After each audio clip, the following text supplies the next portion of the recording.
सिर्फ 5 स्ट्रेटजी, ये 5 टिप्स को अगर फॉलो करते हो तो आपको टॉपर बनने से कोई नहीं रोक सकता है। यस, और ये बात जो है बहुत सारे स्टूडेंट ने मैसेज किए थे जिसमें कि स्टूडेंट का फियर सबसे ज़्यादा दिखाई दे रहा है एग्जाम पे।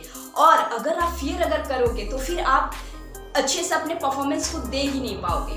तो आपके ये सारी बातों को रखते हुए हम यहाँ पे 5 टिप्स लेकर के आए हैं। अगर आप ये 5 टिप्स फॉलो करते हो 15 to 20 days, I am sure कि आपको बहुत ज़्यादा डिफरेंस देखने को मिलेगा और आप भी एक टॉपर की कैटेगरी में आ सकते हो बहुत आसानी से।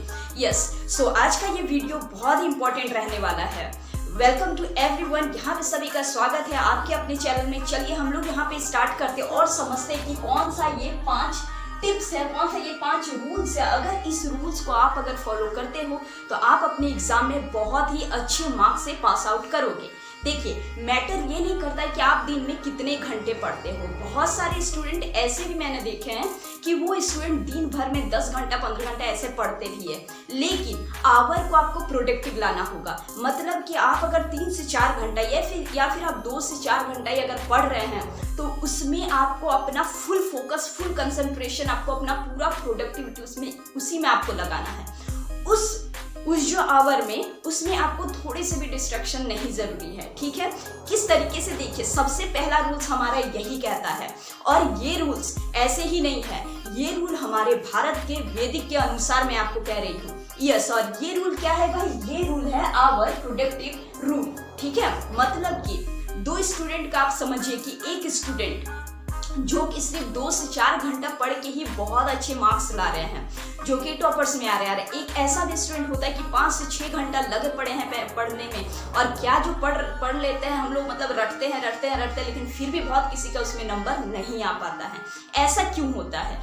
इस चीज़ों को पहले समझना। ठीक है, सबसे पहले हम लोग यहाँ पे समझते हैं कि आवर प्रोडक्टिव रूल है। ये रूल कहता क्या है? ये रूल ये कहता है कि आप 2 से 4 घंटे ही पढ़ो, लेकिन फुल फोकस्ड होकर के, नॉट डिस्ट्रक्शन। थोड़ा सा भी आपको इसमें डिस्ट्रक्शन नहीं होना है, हाई आपको फोकस होना है, बहुत अच्छे से आपको फोकस होना है। भाई घर की कुंडी को लगा दो बढ़िया से, ठीक है, फोन को एक साइड में रख दो, अपना फुल फोकस दो।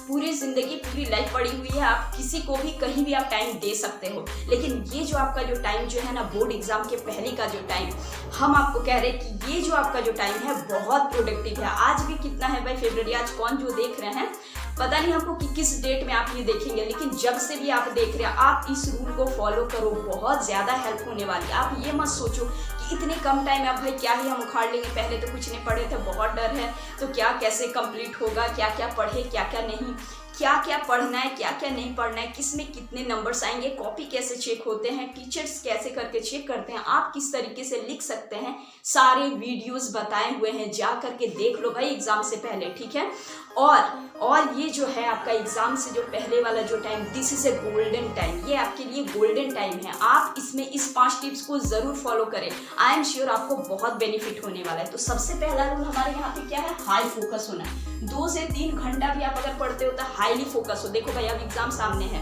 पहले आपने नहीं करा है तो आप यहाँ पे आवर को इंक्रीज करके करना। ठीक है, और उसमें आपको हाईली फोकस्ड होना है, किसी का कोई भी डिस्ट्रैक्शन नहीं चलेगा। इतना खुद में आपको डिसिप्लिन लाना होगा तो ही बदलाव दिखेगा आपको। ठीक है, सेकेंड वन यहाँ पे हमारा भाई क्या आता है कि follow always one resources strategy.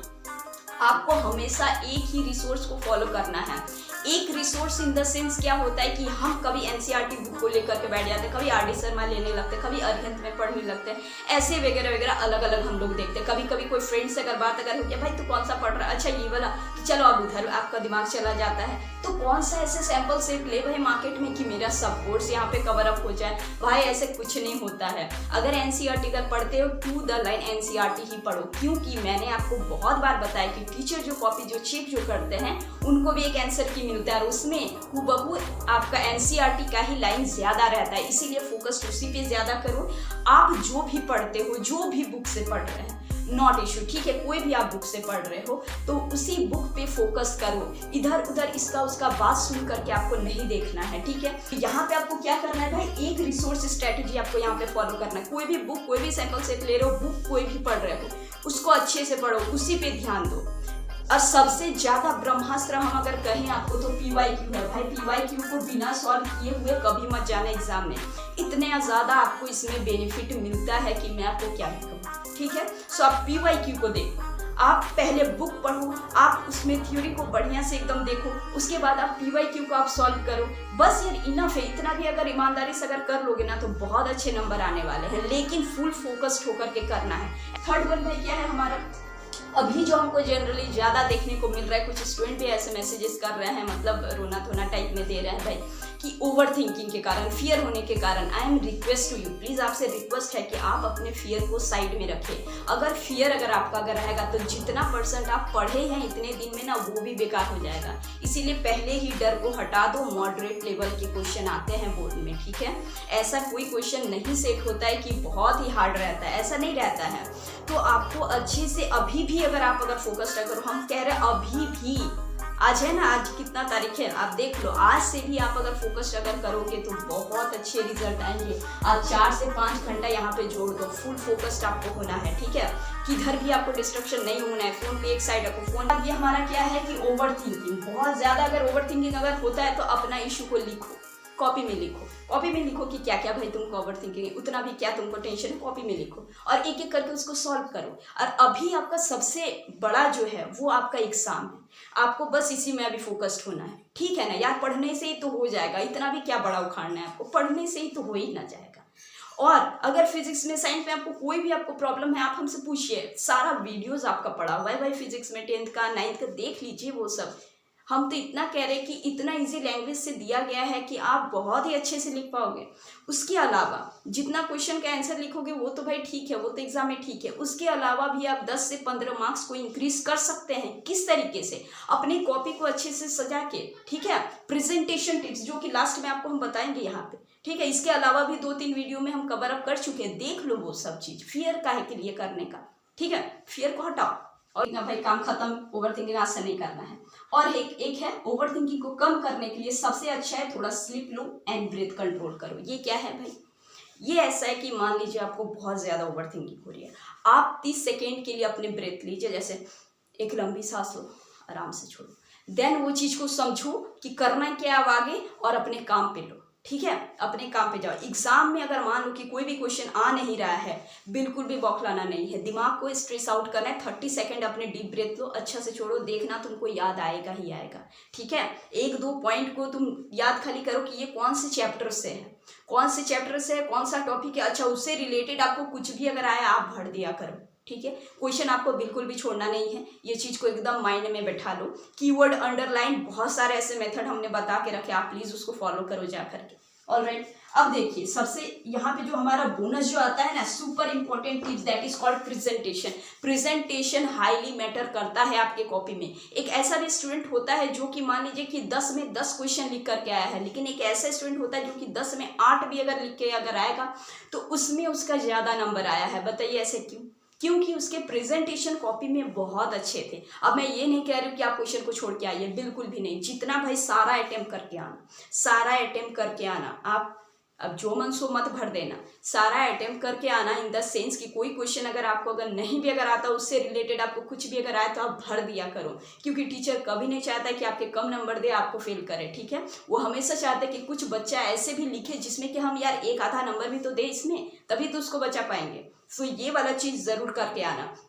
उसके साथ साथ कीवर्ड पे ध्यान देना, ठीक है। कोई भी क्वेश्चन अगर भूलते हो तो उसको रिमाइंड करना, रफ में लिखना, एक एक पॉइंट को लिखना। जैसे कि मेटल्स आर हार्ड, हम एग्जांपल आपको दिए थे, हार्ड मेलिएबल, इस तरीके से आप लिखना उसको। उसके बाद आप इसको इधर से लिखना कॉपी में साफ से।